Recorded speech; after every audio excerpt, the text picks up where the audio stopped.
Catégorie d'entrepreneurs. 1. Les producteurs. Ce sont des gens qui, à partir de matières premières, genre le bois, de la tôle, le plastique, je sais pas trop quoi, ils fabriquent un truc dont tu as besoin, une table, un sac Louis Vuitton, et après ils te le revendent.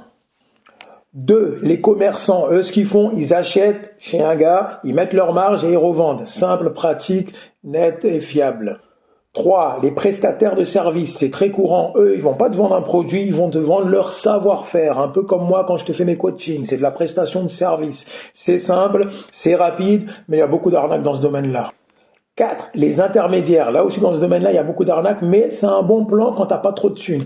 Intermédiaire, tu te places entre moi et mon besoin. Tu te mets juste au milieu et tu me permets de répondre à ce besoin-là. En gros, tu fais le mec qui va arranger un rencard entre moi et la meuf que je veux.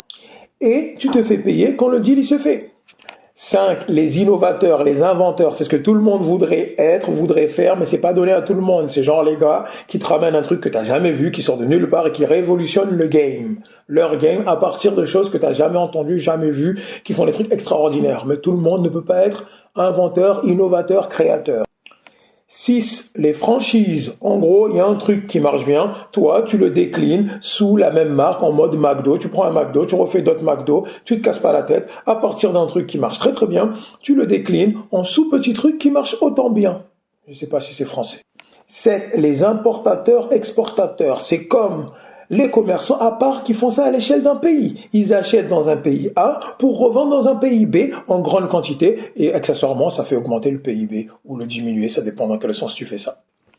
8. Les investisseurs, c'est des gars qui vont pas se casser la tête. Ils ont économisé leur argent, ils donnent leur argent à quelqu'un qui va lancer une entreprise, un producteur ou peu importe la catégorie qu'on a citée plus haut, et ils attendent un retour sur investissement. C'est simple, c'est assez risqué quand tu connais pas le gars qui fait le truc, mais tu te prends pas trop la tête. Bref, on s'arrête là pour les catégories. Dis-moi dans quelle catégorie tu es ou si j'ai oublié une catégorie.